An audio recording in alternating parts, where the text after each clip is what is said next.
travel without travel අද අපි ඔබට කියන්න යන්නේ මෑත කාලයේදී ලංකාවේ ඉදිවූ තවත් සුවිශේෂී දෙවලක් ගැන විස්තර.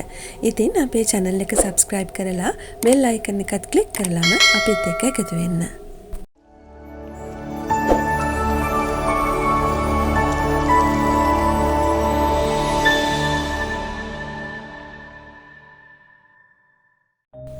ශ්‍රී ලංකාවේ පිහිටා තිබෙන සුවිශේෂී ස්ථානයක් තමයි රිටිගල පර්වතය කියන්නේ. ඉතින් රිටිගල පර්වතය ගැන විස්තර මීට කලින් වීඩියෝ එකකින් අපි ඔබට ගෙනාවා. ඉතින් අද මේ කියන්න යන්නේ රිටිගල පර්වතය පාමුලට වන්නට පිහිටා තිබෙන සුවිශේෂී දෙවොලක් ගැන විස්තරයි. ඒ තමයි රිටිගල මහසොහොන් දේවාලය. ලංකාවේ පළමු වන මහසොහොන් දේවාලය මේ දේවාලය කියලා තමයි කියන්නේ. මහසොහොන් චරිතය ගැන විවිධ වූ මතිමතාන්තර කතා මේ වෙනකොට අප සමාජය තුළ පවතිනවා.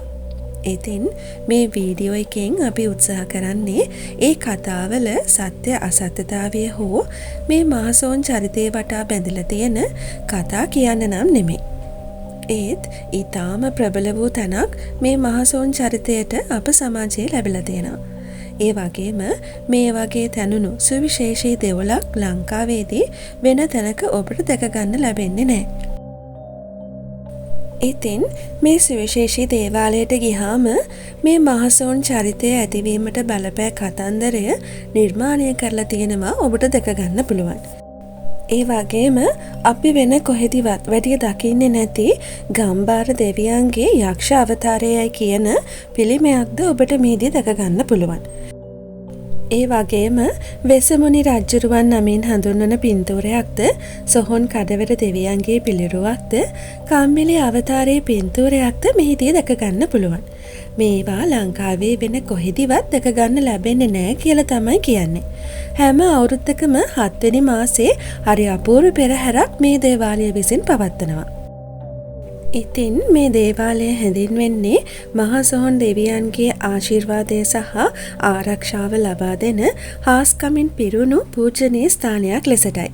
දේවාලය මෑතකදී ඉදිකර වූවක් නිසා මෙහි ගොඩනැගිලි නවීන පෙනුමක් ලැබුණත් ආගමික විශ්වාසයන් වගේම මහසොහොන් අප්පච්චි යන නමින් ඔවුන් හැඳින්වීමෙන් පවා ලොකු ගෞරවයක් මේ දේවාලයට ලබා දෙනවා.